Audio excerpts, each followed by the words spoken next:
Hi everybody, this is Agnes from No Sediment, and today I wanted to challenge wine professionals and address some of the most nonsensical things even the most seasoned amongst us do.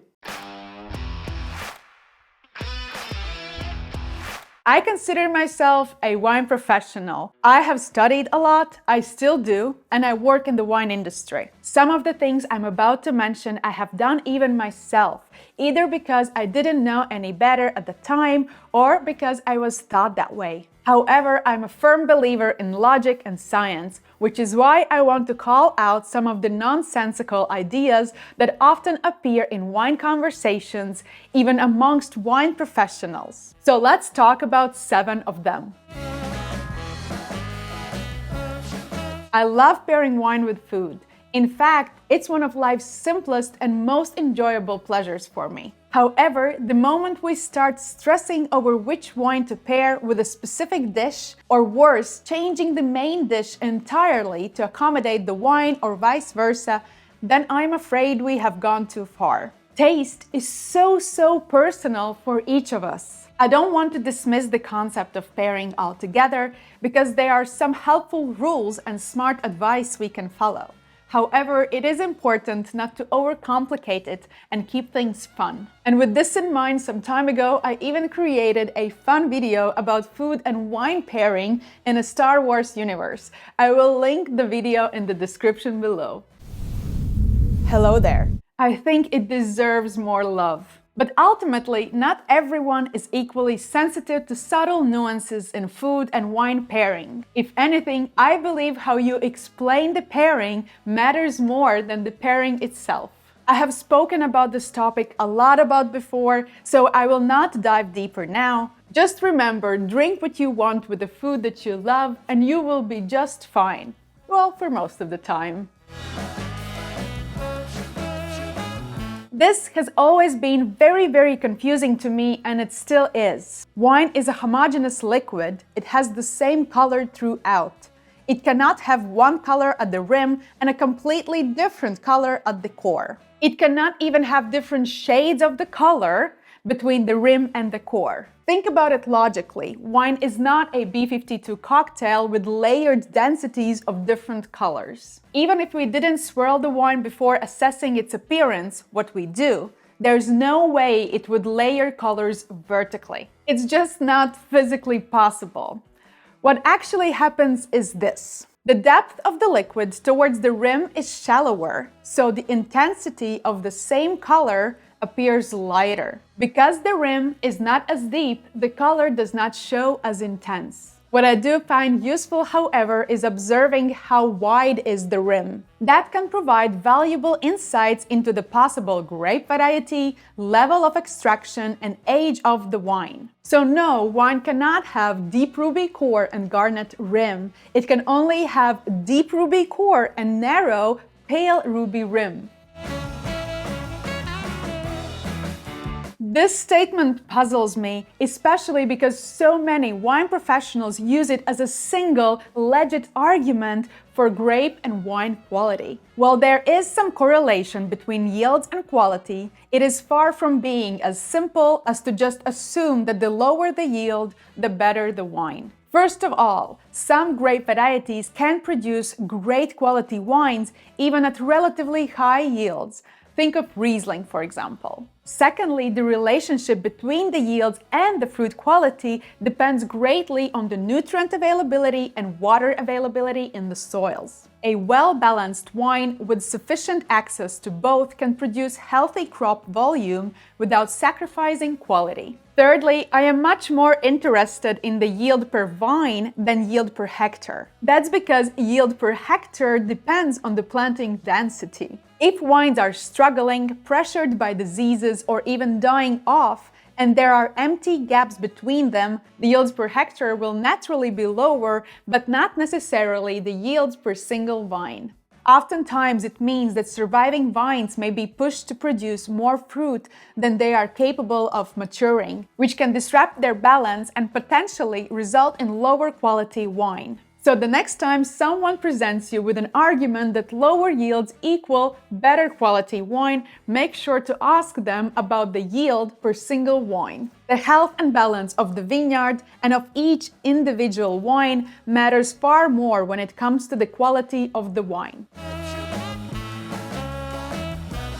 This is an interesting topic, as some wine professionals talk about sugar additions in wine as if it is the ultimate sin and mortal enemy of the wine industry. And somehow it is always linked with cheaper, lower shelf wines, and yet sweetener there is often added to achieve better balance and rounding the mouthfeel, just as it is done with champagne. In fact, some of the world's greatest champagnes, like Cristal, Dom Perignon, and Krug, have Liqueur d'Expédition added. And some champagne houses that have gone nature in style would actually benefit from small additions of sugar, as it can also help to open some flavors. I discussed this topic with one of the leading champagne experts, Peter Liam, on my podcast. The whole concept of dosage is probably the single most misunderstood thing in the world of champagne.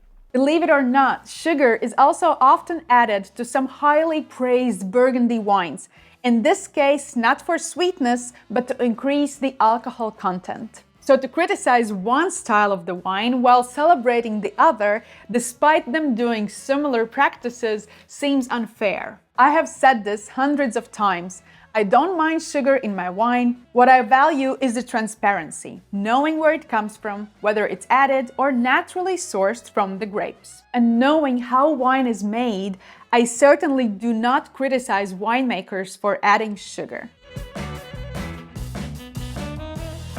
Yes, wine professionals often assume that their taste is superior and that others should grow and develop their palate to match theirs. I'm not denying that our tastes evolve or that we develop preferences over time, because we absolutely do. I am a living proof of that. I remember the very first time I tasted Comtesse de Champagne by Taittinger. I was just starting my wine journey. I was 18 years old, and I could not share the same fascination for the wine that so many others had at the tasting. At the time, I preferred the style of Bollinger.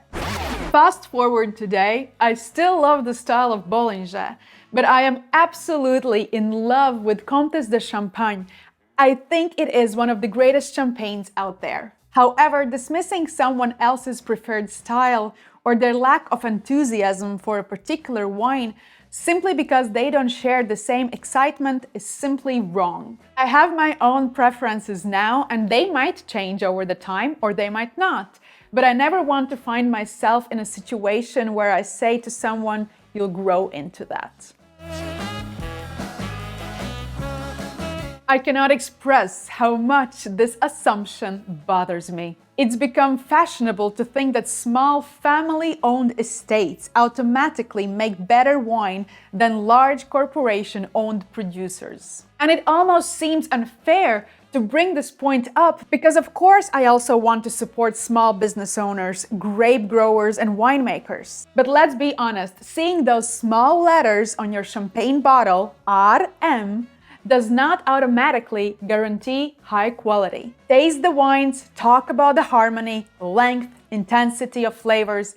This is what defines a great wine, not the size of the estate. There are amazing, top quality small producers that I want to seek out and drink more often, just as there are amazing large producers making great wines that I want to drink more often. If anything, these large estates have the resources to invest in better equipment, higher quality, skilled professionals, and even pay top consultants. If they are doing well, they also have ability to invest in time and space. Because if wine gets to spend intended time on lees, in cellars, or in bottles, you get better quality product. So I invite you to explore smaller appellations, family-owned estates, less known grape varieties as much as possible, but don't blindly criticize the larger, well-established names. They play a very important role in the wine industry too.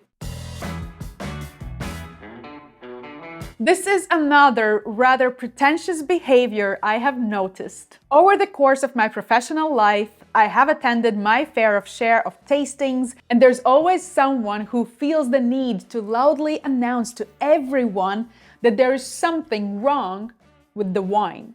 Yes, some wines may be corked, and yes, sometimes the person serving it has not checked. The appropriate way to handle this is discreetly call someone over and politely ask them to double check on the quality of wine. But do not discuss with every single attendee about the micro-oxidation or any other micro fault this wine has, as if you are the only person who knows how this wine should taste, and this micro mistake only bothers your nose. And if you are not a fan of natural or low intervention wine, that's fine, but do not pick fights with those who are. And I want to know what nonsense bothers you in the wine world, so please comment below. I actually did a video where I blind tasted small producers versus big producers, so make sure to watch that next.